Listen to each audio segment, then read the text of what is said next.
let's get started. Welcome to the 8th FIIA Summer Sessions. I'm Charlie Sloanius-Pasternak. I'm a lead researcher at the Center on U.S. Power and Politics, under the auspices of which the summer sessions are arranged. The idea of the center is to work as a kind of a hub at the Institute for U.S. research.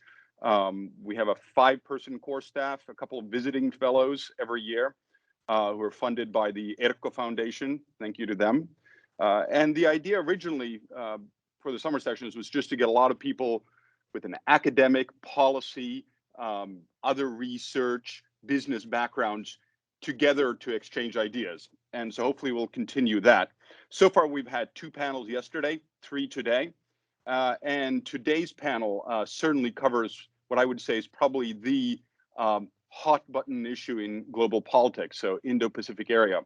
And before we go any further, I just wanted to say I'll leave the introductions to the chair of the panel, Bart Guyns, who's also a lead researcher at FIIA. And I want to take an opportunity to thank Ville for putting the panel together, my fellow CUSP staff members, but especially Mayu for ensuring that all the practicalities of the whole panel and the summer sessions actually work. So thank you for that. With that, I wish you a barnstormer of a panel, and take it away, Bart. So, also on my behalf, welcome everybody to the 3rd panel in the summer session. And this panel has a focus on the Indo-Pacific. So my name is Bart Guyns, and I'm a leading researcher at the Global Security Research Program at FIIA. So very good morning from Helsinki to everybody, also to our speakers. For some of you, it's late afternoon or even in the middle of the night. So already now, thank you very much for joining us across so many time zones from Washington, D.C. to Europe, all the way to Japan and Australia. So as for the topic of today, the Indo-Pacific is a fairly new construct. It's generally the Japanese former Prime Minister Shinzo Abe, who has been credited with launching the concept in 2007 in a speech in which he spoke of the confluence of the Pacific and the Indian Oceans. And the concept has been adopted by countries like the US and Australia some 10 years after that. Now, from the perspective of regionalism, it's certainly a fascinating idea because this is basically an attempt to create a new region. The Indo-Pacific has no actorness, so to say. It has very vague and contested borders. It's not accepted by all the countries in the region. And it is so vast and stretched out that one can even wonder if this could ever work as a platform for an effective strategic order. You can even wonder if it is actually a region. But perhaps maybe rather than a region, it can be seen as a strategy that is promoted by the US, Japan, India, and Australia. And the main driver of that has certainly been the rise of China and the threat to US hegemony. So there is no doubt, I think, that the Indo-Pacific has become the theater for great power competition and for a shifting regional order. So the key question for today's panel is this: how will the order, or if you want, disorder in the Indo-Pacific develop, and what are the challenges and interests for the US, as well as for the other regional powers like Japan, India, and Australia? And as a side note, is there actually a role to play for the EU and its member states in this theater of great power competition? So today I'm very happy to chair this stellar panel of speakers who will address these and other questions. And without further ado, I would like to introduce the speakers now. Our lead speaker today will be Evelyn Goh. She hardly needs any introduction, I think, but she is a professor at the Australian National University.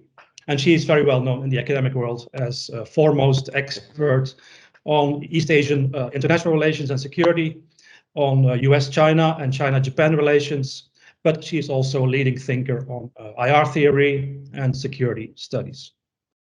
Then we have an excellent panel, I think, that will be commenting on Evelyn's presentation, but will perhaps also be adding an other and more country-specific perspective. We will start with Garima Mohan, who is a fellow at the Asia program at the German Marshall Fund of the United States. She is based in Berlin, but I think she's joining us from London today, and she's an expert on Europe-India ties, EU foreign policy in Asia, and security in the Indo-Pacific. Then joining us from Japan, we have Michito Tsuruoka. He is associate professor at Keio University. He has also worked at the National Institute for Defense Studies in Tokyo, and he's a specialist on Japan security and defense policy. He's also been working on EU-Japan relations and also, for example, on Japan's defense cooperation with UK and France, for example. And then last but not least, we have Ali Wine, who is a senior analyst at the Eurasia Group in Washington, D.C., which focuses on political risk analysis and consulting. And Ali's research focuses on US-China relations and great power competition. So I would like to give now the floor to Evelyn, whose talk will serve, so to say, to frame the discussions later on in this panel. I would still like to add that people in the audience can, at any stage, start posting questions in the chat function. So please use the chat function anytime during any of the presentations to post your question. So on that note, let's get started. And Evelyn, the floor is now yours, please. Well, thank you so much for that really kind invitation, introduction. And thank you to colleagues at FIIA for your kind invitation to be here with you today. I was just saying to my husband that I've only been to Helsinki once in a very misspent summer in my youth, and that was back in 1994. So I'm sorry not to be able to have the opportunity this time to come again, but I look forward to an opportunity in the near future when the world stops being very wrong. Let me try to set a bit of the scene for the wonderful presentations which will come after mine, with colleagues who are much more country and regional experts than I could be. I'd like to set the scene on this discussion about the Indo-Pacific, perhaps with 3 sets of comments on contextual factors in the region, which I feel we need to get to grips with, to understand and to be able to debate in a sort of serious way the many different strands of strategic competition, which are, as Bart rightly observes, ongoing in this meta region that we're now calling the Indo-Pacific. I've said to Bart that the title of my presentation will be The Current Order Transition in the Indo-Asia Pacific. I think that title gives you a bit of a sense of where I'm going to go in my 3 sets or 3 areas of remarks. So let me start by in the first area of my remarks, which is a very reasonable question of what's going on in the region. Implicit in the theme of this panel, right, is that there is certainly a contest over regional order. There is a suggestion that this amounts to some sort of disorder. And let me give you the headlines of where, what I'd like to put forward for you. I'd suggest that this is not disorder. I'd call it and characterize it as messy pluralization, right? It's a situation in which there are more actors, more factors, and more vectors than we've grown used to having to deal with in this part of the world in that short interregnum of the last 30 years or so. I'm often asked this question about how would you very quickly characterize that transition that the region is undergoing today. And this is the quickest way I can think of characterizing it. I'm not sure if you're seeing my shared screen at the moment, which should have a slide of a rather remarkable building. Are you Yes, seeing we are. this? Wonderful, thank you. So I think what we're having, this is a very quick way, neat way to capture this transition that we're undergoing. We're essentially moving from a regional order, which is like this remarkable house in Prague, which rests on a single pillar only, right? To a regional order, which is a little bit more, of the standard architectural construction, where you have a house that, whether it's visible or not, is built on a number of stilts, pillars, bases for its foundation. Not all of these pillars are the same size, not all of them serve the same function, but there are a number of variegated pillars on which this house sits, not just that single strut that of the previous picture. And I think for me, this architectural analogy is what captures best the transition that we're living through right now in this part of the world that we used to call the Asia-Pacific. And this is captured in different ways by other scholars. Barry Buzan has been writing about deep pluralism for a number of years now. Brantley Womack calls it a multinodal world. Amitav Acharya has been calling it a multiplex world. Charlie Kupchan a little bit earlier called it no one's world, right? Referring in general to the international order. I'm calling it messy pluralization, in which many things are going to become everybody's business, right? My second point about what's going on is that, what we're seeing is what I call an order transition. I choose this phrase quite carefully, and I much prefer this idea of a transition of order rather than a transition of power, which is, the concept that is more commonly used. Now, the notion of power transition focuses on the handing over of the baton, right, from the incumbent dominant power to the next incumbent dominant power. It assumes that we will move from a single pillar to another single pillar. In contrast, I think the idea of order transition is broader, right, but also deeper. It suggests that what we're seeing is a significant alteration or alterations in the common goals and values and the rules of the game and the social structure of international society. All right, it's a much broader thing than simply a distribution of power.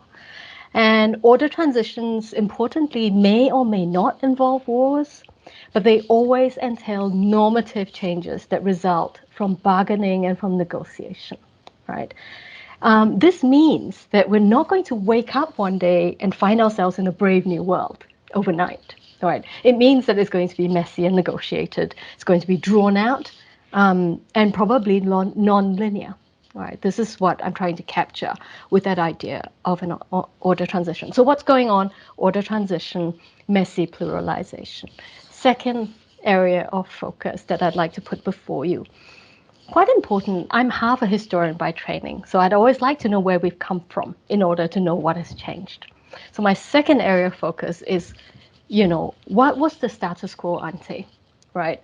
Where have we come from so that we know how much, is being in the process of being changed, and what is in the process of being changed. And on this one, again, two observations. It's nice, isn't it, to start with the assumption that somehow this region had a wonderful, cozy, pre-existing status quo that is now being disrupted and sort of, broken apart. And, woe is me, how do we get back to that wonderful, cozy stability? And of course, that's not true. First point to note, of course, that the East Asian order has been a decidedly peculiar one for all of the post-World War II period. Right. It's peculiar from various standard points of view, right? For example, regional great powers, which are indigenous to the region, have played almost no role at all, right, in managing regional affairs for over a century, right? Instead, what we've come from is a regional order in which there has been upwards and downwards subcontracting of the management role that we expect regional great powers to play. Upwards, of course, to the United States as an extra regional offshore superpower, and downwards to, sub-regional or regional institutions such as ASEAN and so on and so forth. That's quite unusual, right? Secondly, of course, this regional order has always been marked by what Rosemary Foote and I call duality, hybridity, and contingency. All these things that make political scientists really uncomfortable because they don't fit into, the neat boxes, or, that are dichotomous and linear that the political science prefers. So, all that debate about what are, East Asian states doing They're not bandwagoning, they're not balancing, they're doing something else that we loosely call hedging, for example. That's what I mean by one of these, hybrid dual sort of things that we see a lot in the region. So what I'm trying to say is that we don't start, right, from an easy status quo. It wasn't a comfortable one, despite the centrality of the US and its alliances within this regional order. The norm in the region is a lack of comfort, it's a lack of simple dichotomies, it's a lack of expectation of perpetual peace. There has been constant contestation. There is the sense of being post-colonial rule takers across this whole region, right? That's what drives these pragmatic, hybrid, often very opportunistic types of strategic choices that are made by countries in this region. Now, this is paralleled, again, on the question of where have we come from. This is paralleled by a process of very disaggregated contestation that we've already been seeing, right, across different domains of regional order. Right? Again, we have this comfortable assumption in our head a lot of the times that there is a lumpen regional order, right, that is being challenged by another lumpen challenger. Right? That's the sort of assumption we hold, and that just doesn't stack up against the reality in the region, where you see this aggregated change in different arenas. If we think about the political arena, the institutional arena, the economic arena in the region, and if we want to think about, say, China's contestation across these three arenas, it's been taken on very different character, has generated very different reactions in these three arenas, and has led to very different results, right? Just to give you two very quick examples. Think about just the pure security arena, right? China's sort of, much vaunted, assertion in the Asia-Pacific part of the region in the recent decade has quite, understandably led to a great deal of counter-resistance, if you like, against Chinese aggression. That has very significantly gone towards reinforcing a reliance on US hegemony, right, in this part of the world. So, US hegemony is desired most strongly in the security arena as a result.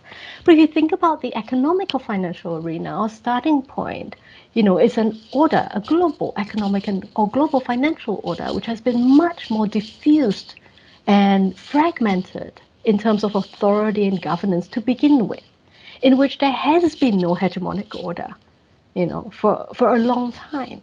So the kinds of challenges and contestations in the economic and financial realms have been very different. So we get this disaggregation of change in different arenas as well.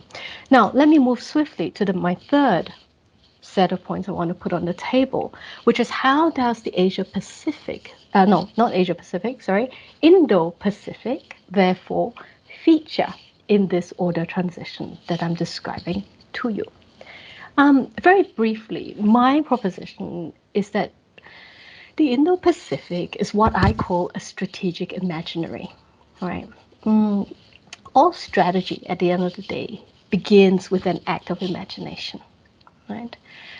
For me, strategy occurs in a geographical context. It has to take on boundaries. It has to carve out spheres, etc. And geopolitics, in that sense, right, is the art of inscribing that imaginary that accompanies your strategy, right? So I see the Indo-Pacific as one of those classic strategic imaginaries that has to underpin a significant set of new strategic ideas. My argument is that the Indo-Pacific is only one of three competing strategic imaginaries in this region that we've got to deal with, navigate, exploit, hopefully, but certainly live with for the foreseeable future. Right? We're not heading towards a straight hegemonic replacement of one imaginary with the other. Right? That's not how this kind of contest works. You can't vanquish the alternative and replace it with your meta idea. We're set instead for a messy trans-domain contest, right? Let me just, again, try and illustrate this visually in a minute or two, which I think may help to set some of these points that I've got to make a bit more clearly. Can you see my shared screen now? Yes, thank you. So what are these three strategic imaginaries? And very quickly, of course, the status quo imaginary that we're dealing with is the Asia-Pacific, right? And we kind of take this for granted now, but it's worthwhile reminding ourselves how unrealistic in geographical distance terms the Asia-Pacific actually is, right? In terms of the force projection required to make this one strategic theater of operations is a very significant feat of technological, economic, and strategic projection. Of course, only made possible when the United States itself was able to connect its East Coast and West Coast in order that it could be a two-ocean global power. This, of course, and the thing about the Asia-Pacific that makes it the incumbent, pre-existing, preeminent strategic imaginary is that it's taken on life and taken on substance, not just in military terms, but primarily also in economic terms, right? This is where, a reminder about something like APEC is important. This is a sort of strategic area that not only is the theater of operations for military projection, it is more importantly the theater of operations for a vast variety of economic and social exchange. The second big competing strategic imaginary in this region, of course, is this thing that currently bears either no name or very awkward names. I'm thinking, of course, of that meta region that is being revived or constructed out of what the Chinese began by calling the New Silk Roads and has now evolved into the thing called the Belt and Road Initiative, right? Again, I mean, a lot of the discourse about this focuses on the current unfeasibility of some of these projects that serve to connect these areas. But at the outer ends of this imagination, of course, is that idea of the revival of the Macindarite Eurasian heartland idea of Europe and Asia as one strategic imaginary, one connected meta region, right? Ken Calder has more recently called it, the supercontinent, and drawn the parallel between this revived Eurasian heartland idea and how the United States particularly became that two-ocean superpower precisely by connecting its part of the North American continent. Now, this is the second competing strategic imaginary. The third, of course, is the Indo-Pacific, which very much arose in reaction, right, to the outer extremes of where the BRI imaginary might take China and its partners. Very much initially pitched as this countervailing meta region, and taken, again, given substance in life when particularly the US Pacific Command tweaked the globe a little bit, to the west and made real this idea of a strategic theater of operations spanning these two huge bodies of oceans. Again, I mean, I referred to Barry Buzan earlier, but, this idea Buzan referred to in 2003 already, at that time as a potential geoeconomic and geostrategic supercomplex if the Indian Ocean and the Pacific Oceans could be connected. Now, my point that I'm trying to make in saying that these are three competing strategic imaginaries. So I'm trying to lead you to this idea of how, even when we think about the Indo-Pacific, we've got to live with that uncomfortable coexistence of different strategic imaginaries. This is very uncomfortable. This is not the kind of contest where the outcome is going to be determined by one of these imaginaries defeating the other two enemies and reigning supreme. We're going to have to live with this overlapping, messy, contested reality for quite a while. What is clear from this, what I've briefly said up to this point are the following. Now, number one, is that pluralization that I began my remarks with. The US and its dominant Asia-Pacific imaginary is no longer the only game in town, right? Second point to note, contestation. The situation is evolving quickly, and a lot of attention needs to be paid not just to military or economic competition, but also to competitive imagination and community or connectivity building. And finally, what I said before, this is unlikely to become a zero-sum competition, right?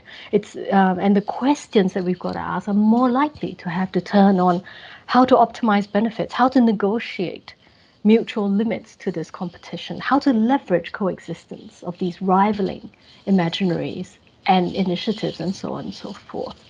So I'm going to stop there, hoping that I've helped to trigger some of the debate that we're doubtless going to have on this intriguing topic. Thank you so much, Bart, and thank you for your patience. Thank you very much, Evelyn, for this excellent presentation, for this very lucid presentation as well, on this multi-pillar house that you call the Indo-Asia-Pacific, marked by a messy order transition, let's say. I also liked that you called it a strategic imaginary, one of several competing imaginaries. Now, in the interest of time, I think we should move on to the panel and leave the discussion and questions for later on. So I suggest we now move on to the panel, and each of the panelists will have, let's say, 5 to 10 minutes to comment and to provide their own insights. And I suggest we start with Garima. So her focus today will be on how another, rising power, let's say India, sees its role in the Indo-Pacific, and also what perhaps India would expect from Europe as a player in that region. So Garima, please, the floor is now yours. Thank you very much. First of all, thank you for the kind invitation. And what a pleasure it is to start my day with listening to Evelyn. And thank you for your thought-provoking comments. I think this framework is, in fact, necessary for all of us who are working on the Indo-Pacific to deal with. And I would like to pick up a few points of what you said, and I largely agree with almost everything. And they also illustrate the Indian case very well. So it works really well with what I was planning on talking about. First, I really like your idea of order transitions and messy pluralization, which is something which appeals to middle powers because it gives them an agency when it comes to the region. And this is one of the reasons why India, for example, has gravitated towards the Indo-Pacific idea and has really embraced the concept. Particularly in a post-colonial context, it makes a lot of sense, also because India was sort of left out of the Asia-Pacific construct when you look at, the economic reality that you pointed out. So in a way, it gives India much more agency, much more ability to project, take part in sort of rule-making and not just be a rule taker. Second, the idea that you mentioned that of constant contestation is very important, because often when we talk about the Indo-Pacific in policy circles, a criticism is, well, this idea doesn't make any sense. Why do you want to replace the Asia-Pacific? it's been there for so long, it makes as if that is, the status quo. But it is important to take a historical perspective and understand that all of these ideas started somewhere. They started with an imagination, then had institutions and rules and other sort of layers added on to them. And so it is not strange to then talk about Indo-Pacific, because this is malleable and the order is constantly contested.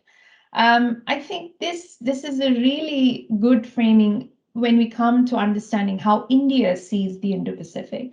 Even though there is no written strategy or white paper that explains India's position, you can see the idea that the Indian and Pacific Oceans are interconnected, single strategic space, going way back to sort of the Indian naval strategy many years ago, even before the Prime Minister made his famous comments in 2018 at the Shangri-La dialogue.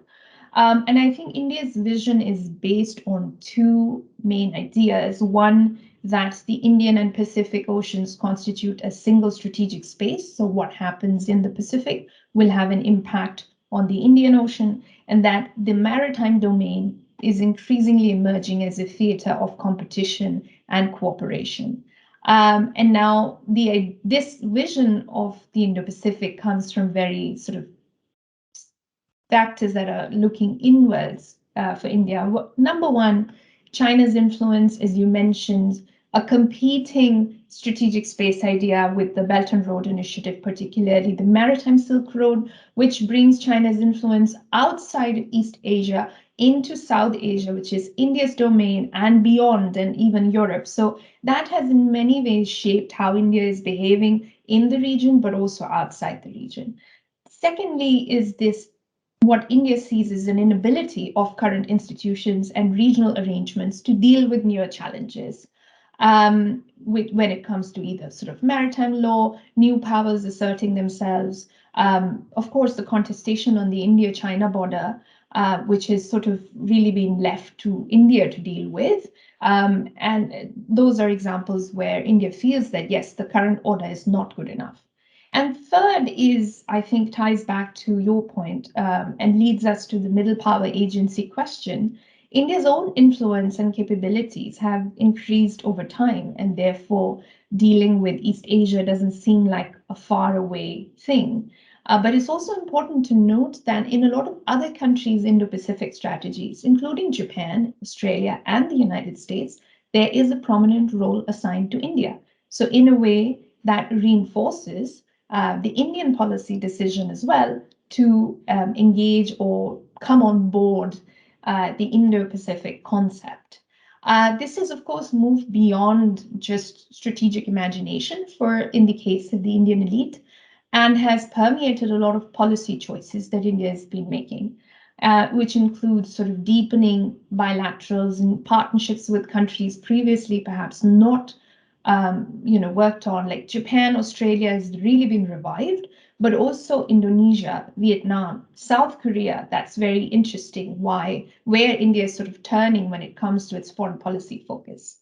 Then sort of working within a hub of new partnerships and flexible coalitions. For a country like India that does not sign on to alliances and has been rooted in very deep sort of non-alignment roots, going towards these flexible coalitions, the most important and prominent of which is the Quad, but also the supply chain resilience grouping with Japan, Australia, trilaterals with France and Australia. For a country like India that was really dependent on bilateral relationships to be more flexible and sort of pushing out, realizing the limits, in fact, in a way, of its capabilities and sort of regional power projection, and the need to work with new partners, extra-regional powers that India was very reluctant to let into South Asia for a long time, including France, including the United States. We've really seen that position shift in the Indian case. The US-India partnership is a very interesting example, because you spoke about US hegemony, which is very different in South Asia than it was in East Asia. Over the last few years, really, concerns over China have led to a deeper, more institutionalized cooperation on defense and security between the US and India, creation of new mechanisms But what I find interesting is this coordination in third countries.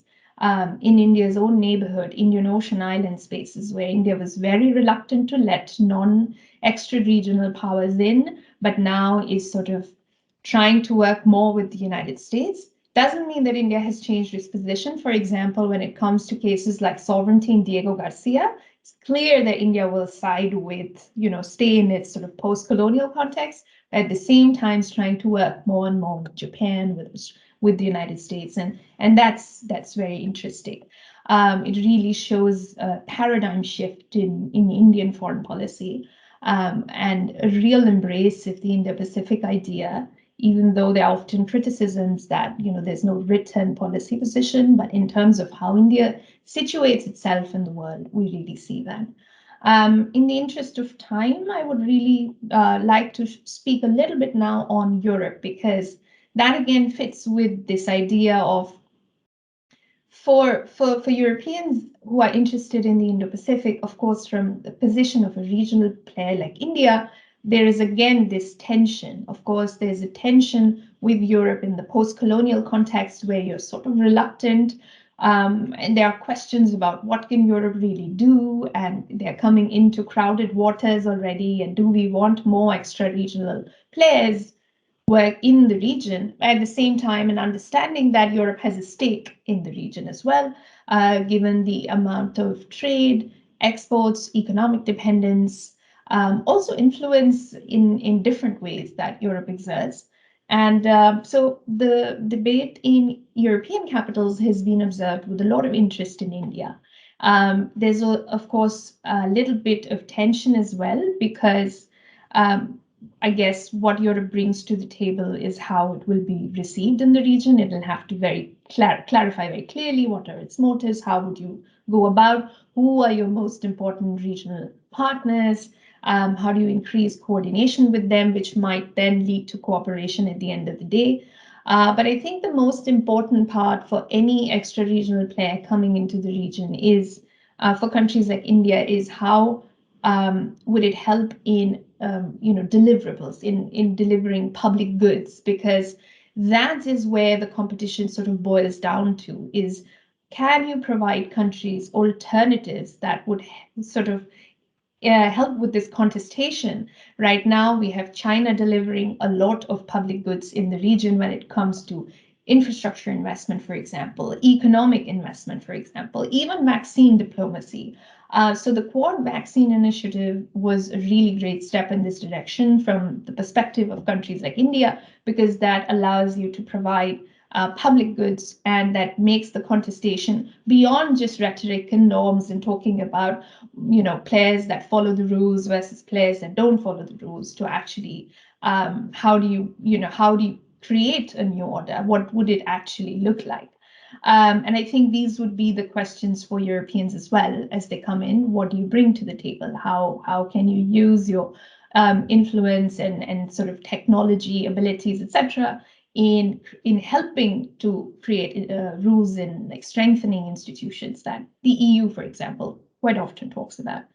But in the end, I think it will be the China debate as it shapes up in Europe that elites in India will watch very carefully, because that will perhaps determine how much or how little Europe engages with the Indo-Pacific concept, because China has a competing idea of the region.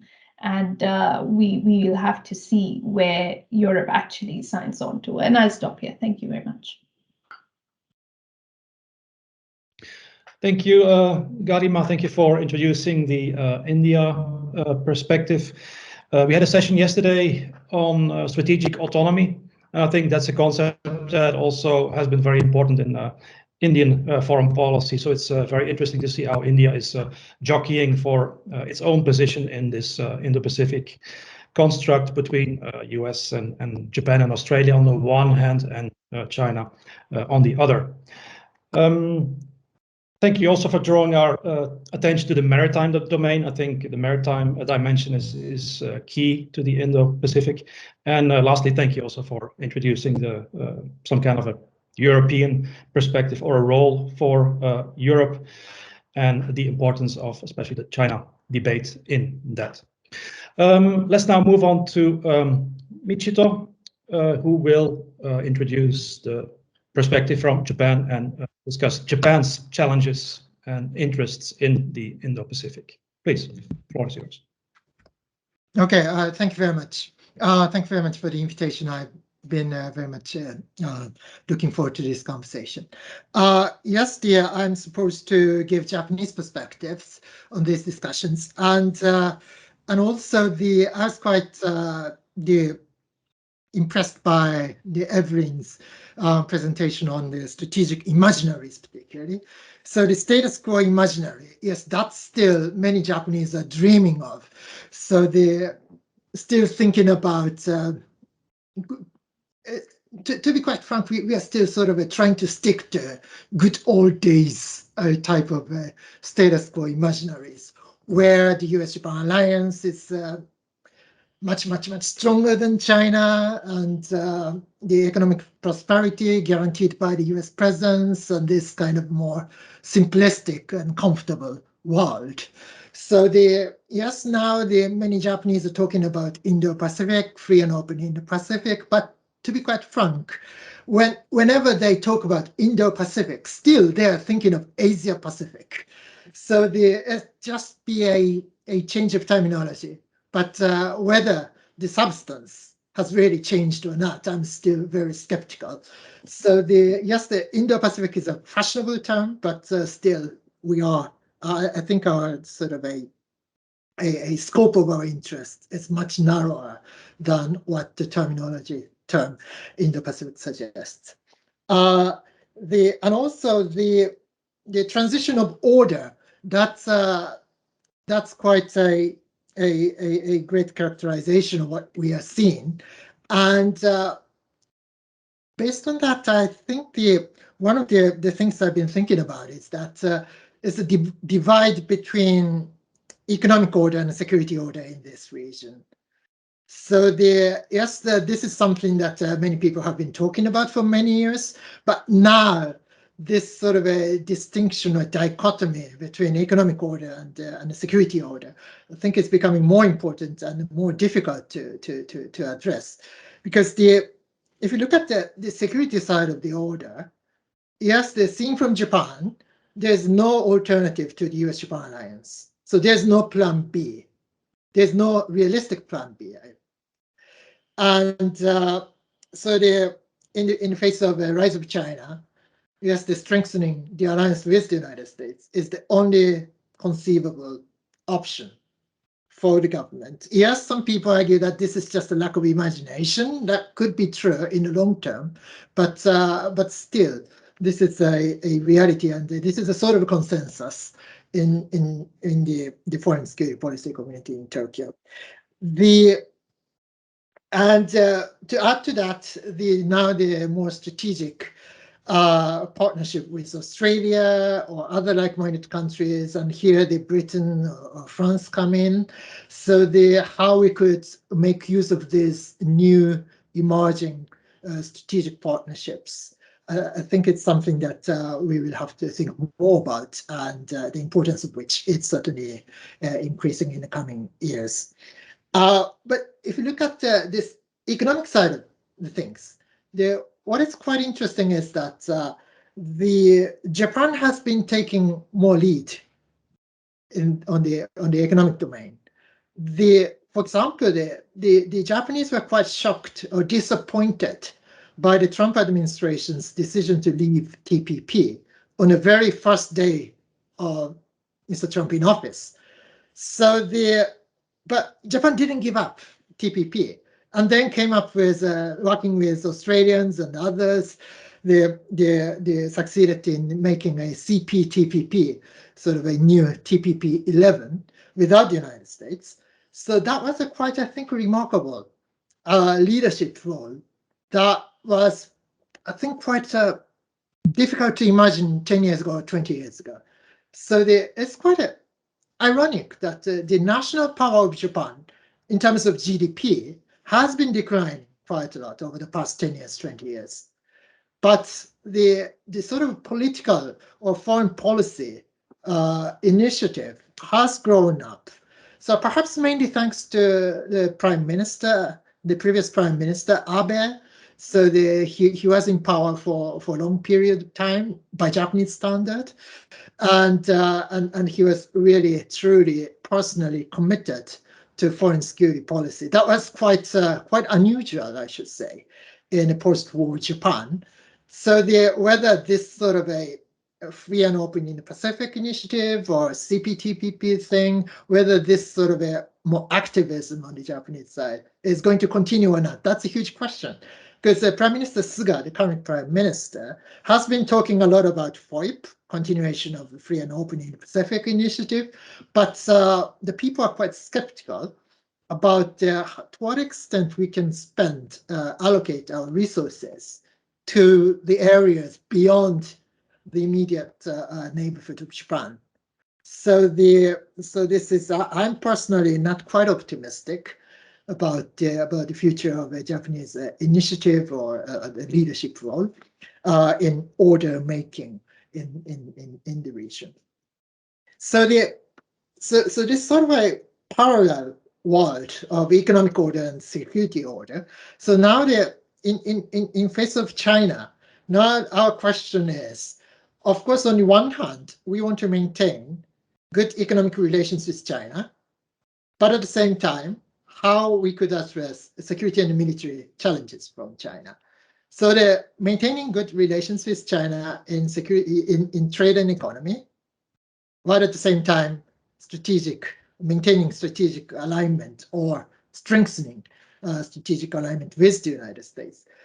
Of course, we want to pursue and achieve both simultaneously, but this is becoming more difficult. And so this sort of a division is also inside Japan as well. So there is no consensus on how to deal with China in Japan. And at my university as well, if you talk to people working on the science or AI or these new technologies, they say that if you want to catch up with the state-of-the-art things, then you need to go to China. But those who are working on politics and international security issues, we are thinking that, oh, if you go to China, there you could be detained. You should not go to China, or this sort of atmosphere. Two very different worlds we are living in, even inside Japan. So how we could reconcile these two things, that's becoming a more difficult issue. And finally, a few words on Europe. I think one of the areas for Europe and Japan to cooperate and work more together, I think is in Southeast Asia, because Japan has a huge accumulation of economic engagement, or not just economic, but the mainly economic engagement in Southeast Asian countries. And the Japanese corporate presence there is huge. So now the buzzword is diversifying supply chain. So the supply chain security, and in terms of that, the role of Southeast Asian countries is becoming becoming bigger. So that's where we can cooperate more.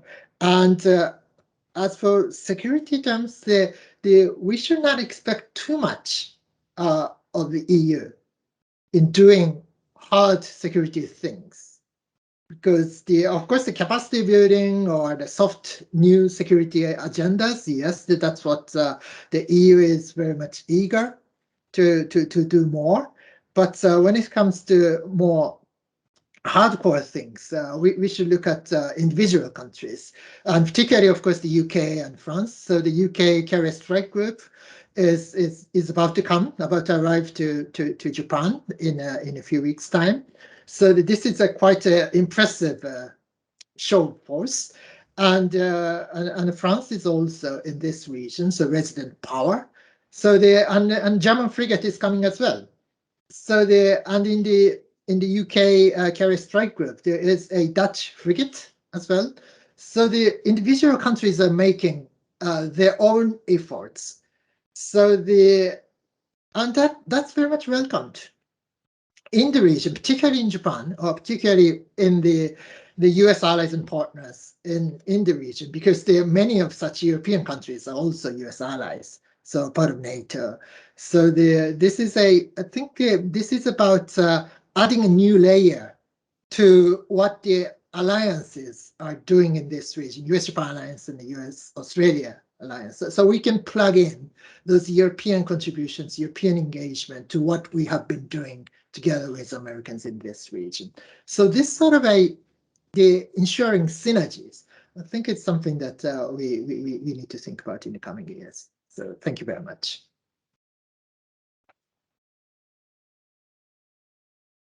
Thank you, Michito, for outlining this, what I would say, or could be called a double paradox or a double tension in Japan's stance towards the Indo-Pacific.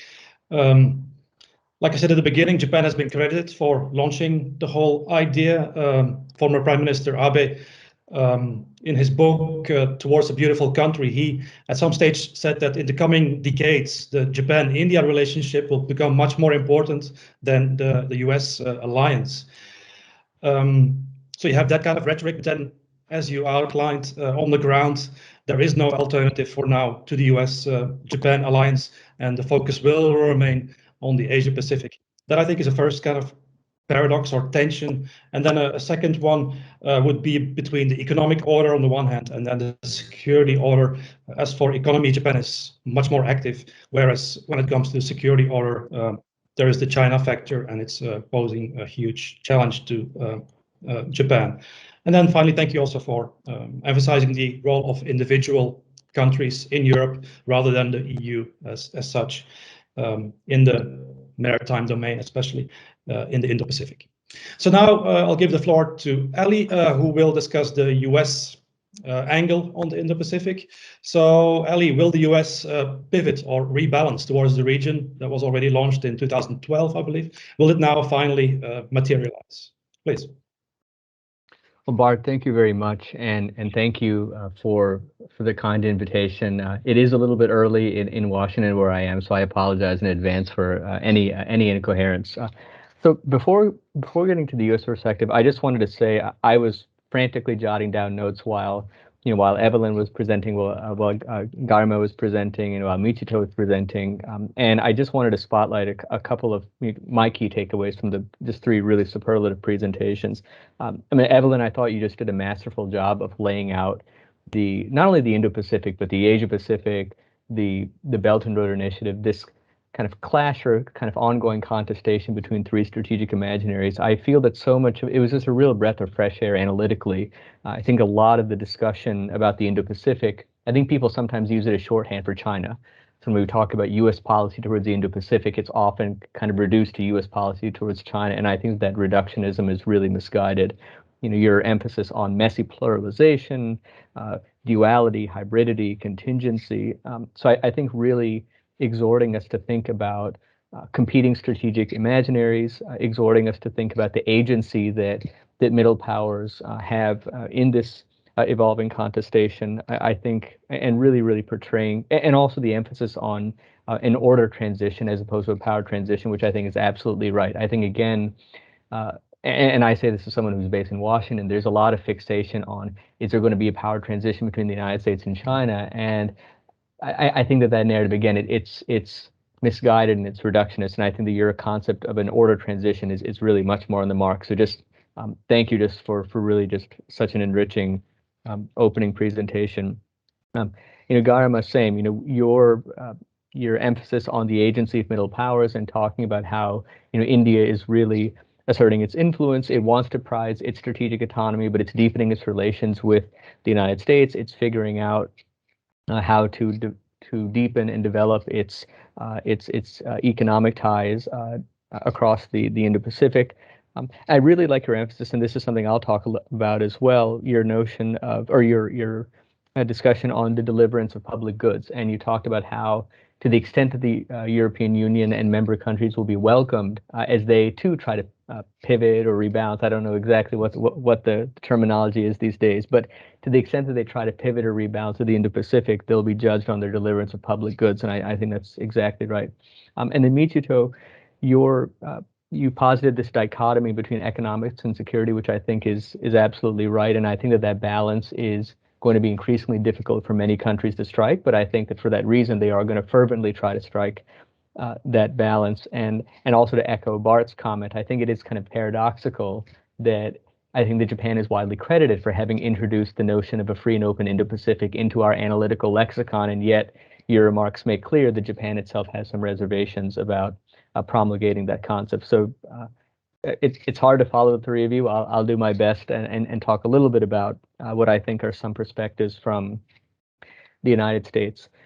So I'll make 4 points, but I want to begin by just talking about the provisional title that I submitted to the organizers. So that my provisional title was, "Will the Third Time Be a Charm? The New U.S. Effort to Rebalance the Indo-Pacific." And the reason for the title is that you had two administrations prior to the Biden administration that and it's hard to emphasize how different these administrations are.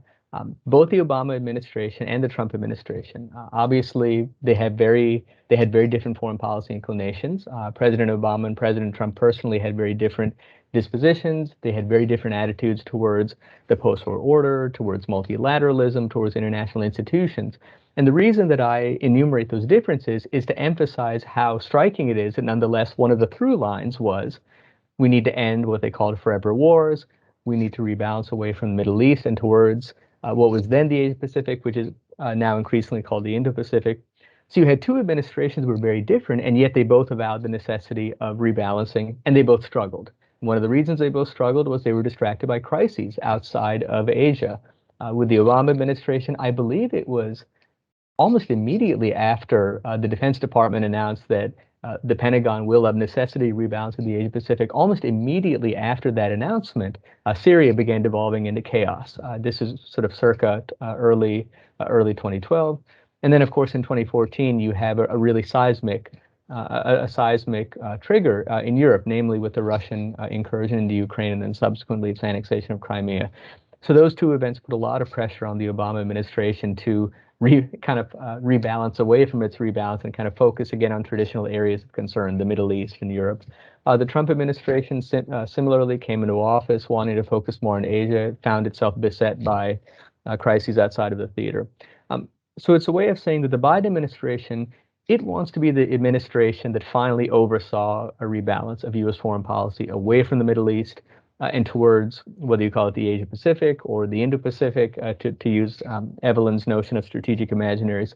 I think that we see that determination in a number of ways. I think most obviously, and we've been talking about it in the news, the formal end of America's longest war in Afghanistan, the formal drawdown of U.S. forces, the formal end of America's combat mission. Less discussed or somewhat overshadowed, but I think no less consequential, is also that the United States will be concluding its combat mission in Iraq. U.S. President Joe Biden and the Prime Minister of Iraq, they reached an agreement to that effect.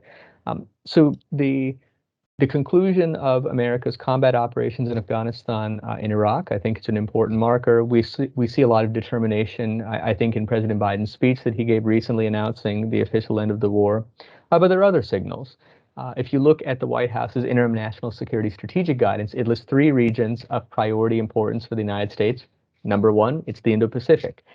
If you look at how the administration has staffed up, if you look at its National Security Council, the single largest directorate on the National Security Council is the Indo-Pacific Directorate. The National Security Advisor, Jake Sullivan, has talked about a whole-of-government approach towards competition with China. So I think that there are a number of signals that the administration is signaling or is implementing to that effect.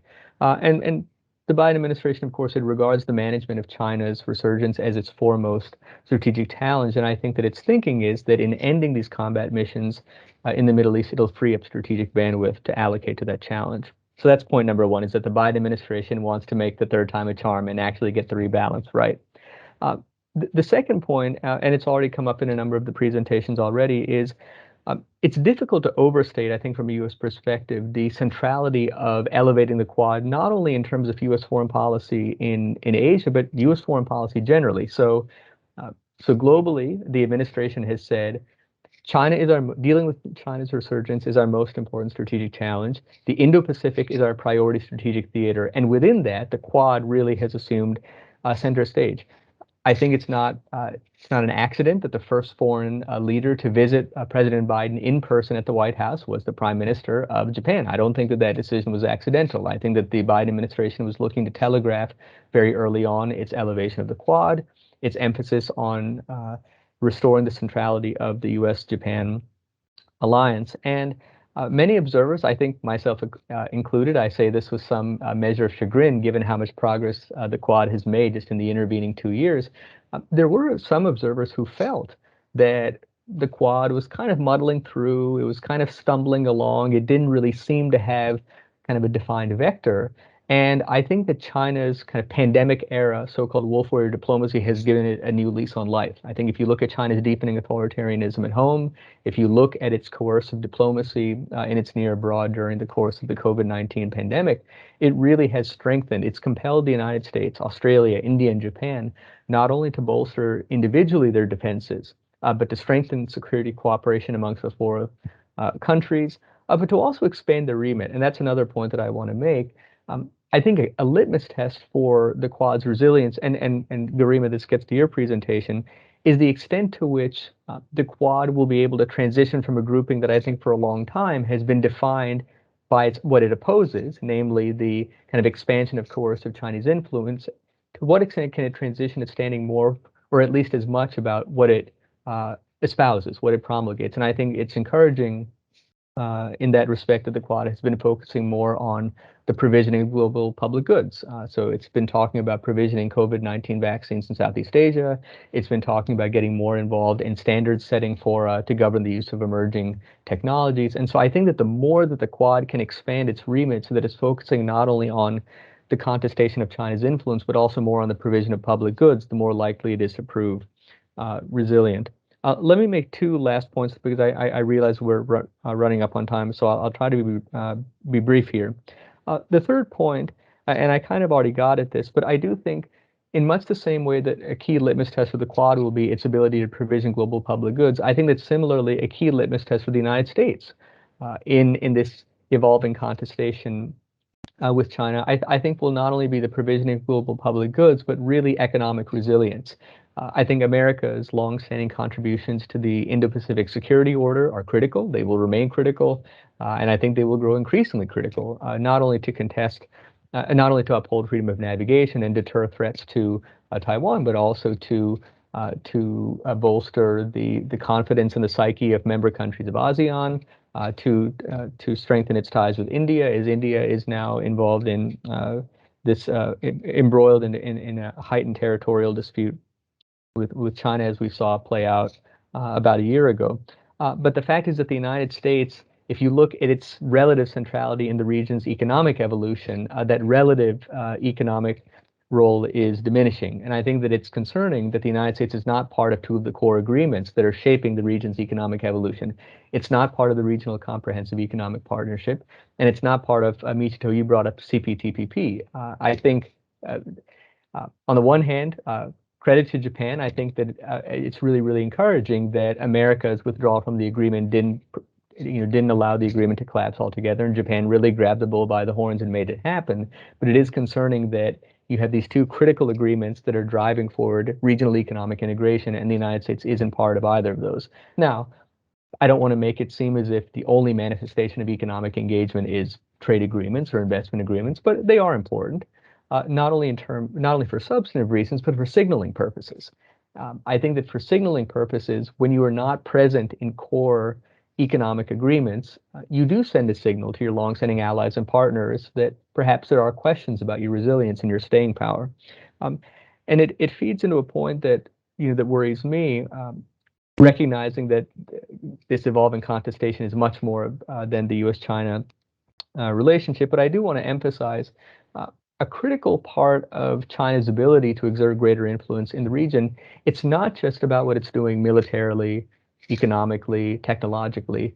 I think that when you add up China's military modernization, its growing economic centrality, its growing technological capacity, those ultimately add up to narrative momentum, signaling momentum, perception momentum. And I think that China is trying to gain traction for two parallel reinforcing, interlocking narratives. The first narrative is that of China's inexorable resurgence. You see this in President Xi's pretty triumphal statements that the Chinese nation is moving irreversibly towards the great rejuvenation of the Chinese nation. The rhetoric has become much more triumphalistic. There's a sense of confidence, and I think that we've seen this confidence grow over time. We saw a little bit of the Schadenfreude in 2008 with the global financial crisis. I think that we saw during the Trump administration, because the Trump administration, I think that it undercut, I think, many of the pillars of U.S. influence. It took a very different approach to alliances and partnerships. And so I think that China felt a certain degree of Schadenfreude. But China is trying, and then of course with I think America's initial mismanagement of the pandemic, I think America is now in catch-up mode and it's doing much better.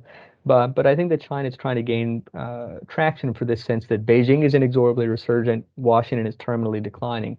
And a critical question then for the United States is to what extent can it blunt that narrative momentum and convince the region of its staying power. Last point, and then I'll stop. At this point, weave together a number of points that have already been made.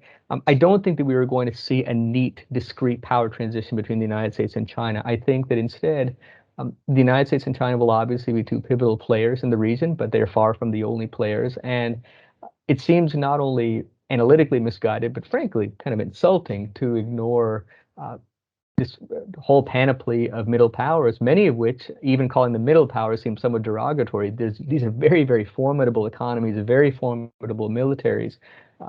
India, Australia, Japan, South Korea, and then even we don't necessarily, talk about them in that same tier, but Indonesia, Vietnam, Malaysia, the Philippines, these powers play critically important roles, and I think that they exercise growing agency. I don't think that they will take kindly to being instrumentalized in a U.S.-China context. I think they want to exercise their own voice, and I think that as difficult as this balancing act is getting between the United States and China, I do think that these powers will question the presumption that they should make a strategic choice between Washington or Beijing, or that ultimately they must. So why don't I stop there, recognizing that we're coming up on time. But just wanted to say thank you again for the invitation. Thank you for the three really incredibly rich and illuminating presentations that preceded mine. And thank you again. I'll stop there. Thank you very much, Ali, for your outlook on the Biden administration's ambitions for the Indo-Pacific, for emphasizing the conditions for the Quad, especially to become more relevant, and for your projections on the US-China dynamics. Indeed, we are slowly running out of time, so I suggest we move quickly into a few questions. There are already 4 or 5, so I'm going to briefly summarize them, and then I will each give you some time to reply to the question that you want to reply to most. There was a question by Mika Tyrväinen to Evelyn, but also to the other discussants. What is the position of the EU and in particularly France vis-a-vis these strategic imaginaries? Second question was by FIIA's own Ville about the agency of middle powers in the Indo-Pacific, in particular Australia. What is Australia's role, Australia's stance towards which of these strategic imaginaries? Oskari Eronen asked also about the role of small and medium-sized countries. What is their strategic agency? Are they targets, stakeholders, or shareholders? An additional question was the role of domestic politics in positioning oneself, the national stance within the Indo-Pacific construct. And then I could maybe ask or add one last question about inclusiveness. So India has been emphasizing inclusiveness. It has even been adding inclusive to the FOIP, to the FOIP idea, the free and open Indo-Pacific, by calling it free and open and inclusive Indo-Pacific. Japan, like Michel already mentioned, has been trying to find a balance between the China threat and then still being active in in driving forward this Indo-Pacific construct. In Europe as well, countries like France, Germany in their Indo-Pacific strategies, but also Finland, for example, has been emphasizing this idea of inclusiveness. So to what extent is an inclusive Indo-Pacific region possible? So with those questions, I would like now to hand the floor to each of the speakers. So Evelyn, you can start, and you can maybe also react to something what the other discussants have said. So please. Thank you, Bart, and thank you for these wonderful presentations, really thought-provoking. In the interest of time, maybe let me address two of the questions that I think I may be reasonably well placed to respond to. Maybe start with the Australia question, as we haven't actually, referred to Australia in this discussion so far. First caveat is I'm not an expert on Australia. I happen to be located in Canberra and have quite a lot to do with government stakeholders.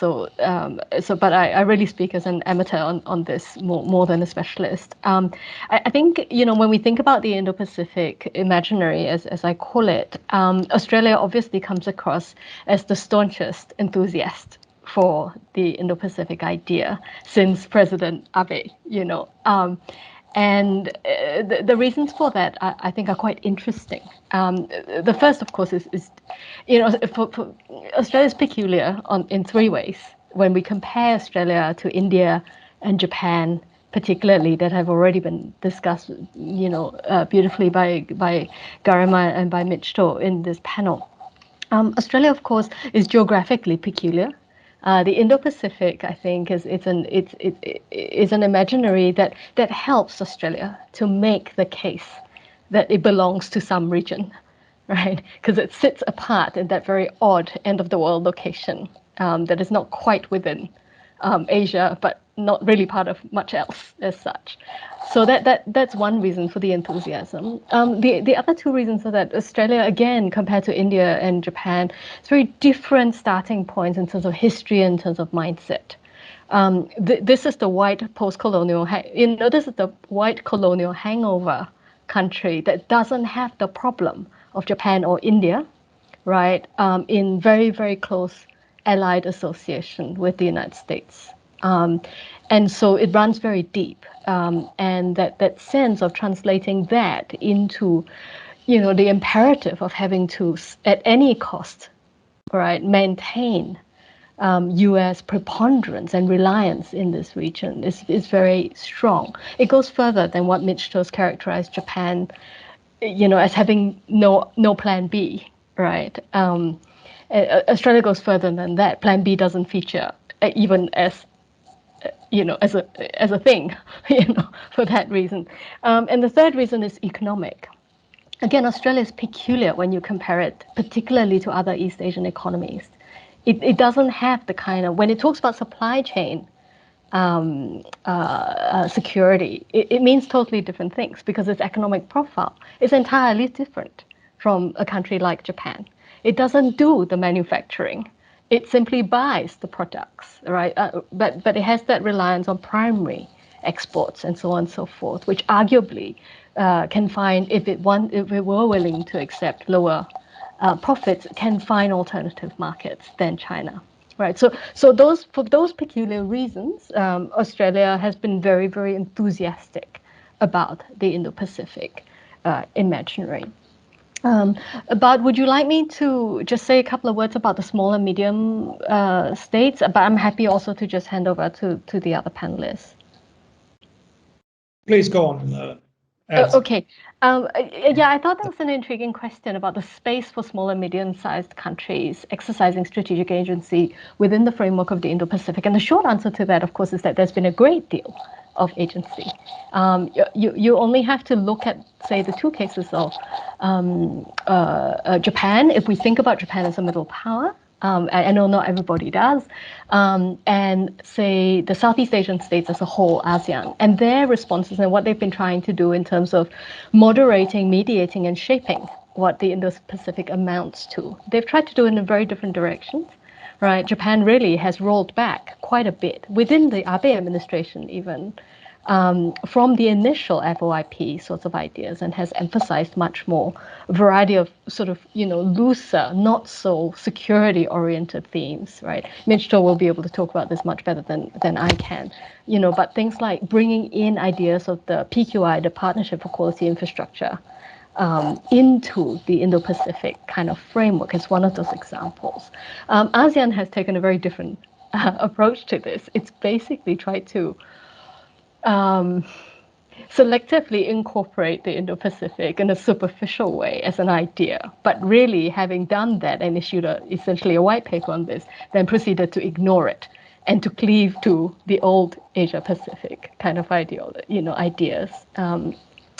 So there's been sort of variations in that. So I think, there certainly is quite a lot of room in this messy pluralization for non-great power states to be able to shape where these imaginaries go. I'll just very quickly say that small and medium-sized countries of the region played very different roles in each of these imaginaries. And if you think about the contrast with the BRI and the emphasis on developing countries, for example, within the BRI, you see a disaggregation of audiences, right, target states of these imaginaries as well, which again opens up opportunities. Thank you. Thank you very much for that, Evelyn.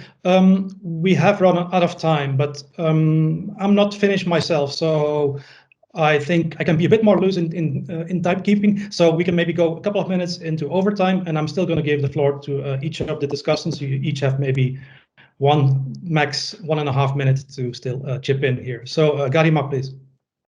Okay, very quickly, I want to address the question of Europe and strategic imaginaries. And the question is somewhat leading because it says, what vision is France trying to sell?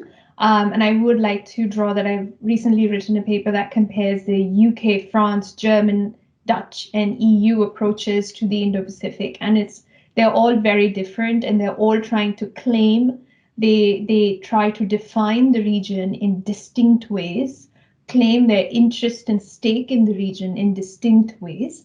So like Europe's strategic imagination and how it is engaging with the Indo-Pacific concept is disaggregated, very varied, differs from country to country. And I find it interesting that the starting point of any European policy engagement has been to define the region first, which means that you're trying to use, imagination, and you're trying to see how it fits with your narratives and priorities.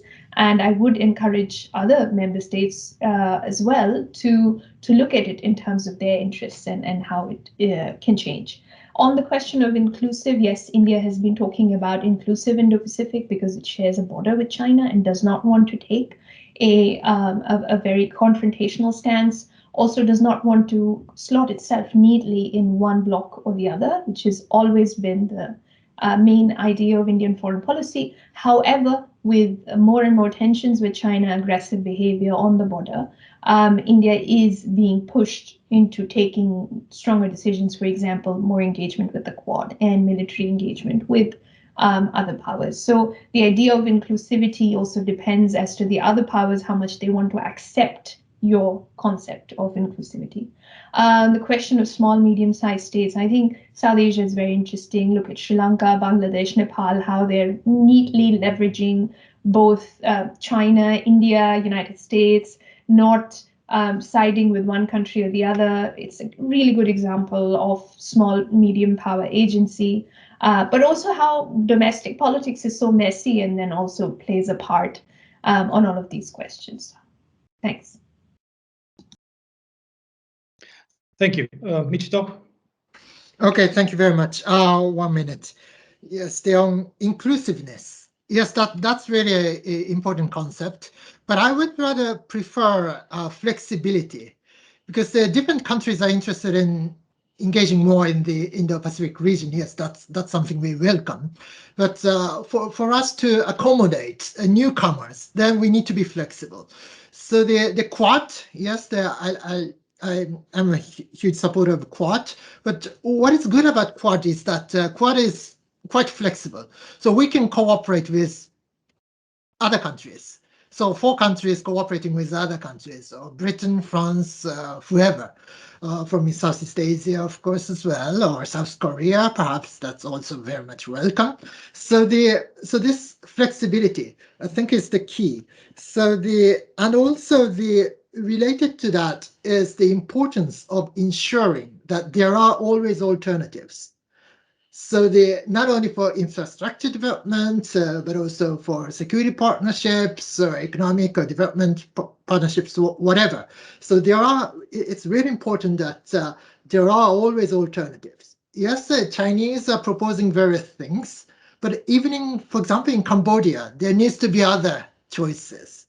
So that's what Japan is trying to do. That's what Americans are trying to do. And also the EU or Europe as a whole is also in this picture, because Europe's importance is very much about proposing alternatives to Chinese proposals. So the ensuring alternatives, that's very much important. And very final word, I always ask the EU to work with the UK in Asia or in the Indo-Pacific region. That's really important, because it's in the interest of the EU as well. So you can use the UK's engagement and the accumulation of what they have already in the region. So the more cooperation, coordination between the EU and the UK in the Indo-Pacific region is something that is in everyone's interest. Thank you. Thank you. And finally, Ali. Thank you, Bart. I'll be very brief. I think for me, my biggest takeaway and all the presentations and then kind of the lightning round comments really reinforce just how complicated and rich the geometry is of the Indo-Pacific. And for me, it really reinforced the point of how reductionist it is to reduce either to reduce the Indo-Pacific to China, or to imagine the Indo-Pacific pure, or to analyze it purely through the prism of U.S.-China competition. And I think that middle powers, small powers, third powers, whatever term you might prefer, one, I think that they will increasingly resent being framed within that binary. They'll find it overly simplistic and reductionist. And I think that they're going to push back. We already see that they're pushing back. And I think that I think that they feel, on the one hand, that if they look at sort of the difference between the Trump administration and the Biden administration is much more traditionally multilateral. It's about restoring alliances and partnerships. But the discontinuity between the Trump administration and the Biden administration reinforced, I think, concerns of many of American allies and partners about American capriciousness and fickleness. So on the one hand, there are concerns about the resilience of Washington's commitment to the region, but of course those coexist with growing concerns about China's coerciveness. So I think that for me, kind of the watchwords are flexibility, inclusiveness, contestation, but I think getting away from the notion of a power transition to an order transition and thinking more about complex, flexible geometry as opposed to a rigid G2 arrangement. Thank you very much for those remarks. Both Michito and Ali emphasized flexibility, so I hope that the audience will forgive us for also being a bit flexible and running a little bit into overtime. The time is now up. I would finish by thanking very much the speakers for their wonderful presentations and for their insights. Thank you for joining us from all over the globe, and we do hope to be able to welcome you at some stage in Helsinki in person. Thank you also for the audience for joining us today, and on that note, I think we can now close the seminar. Thank you very much. Thank you very much. Thanks very much, Bart. Thank you.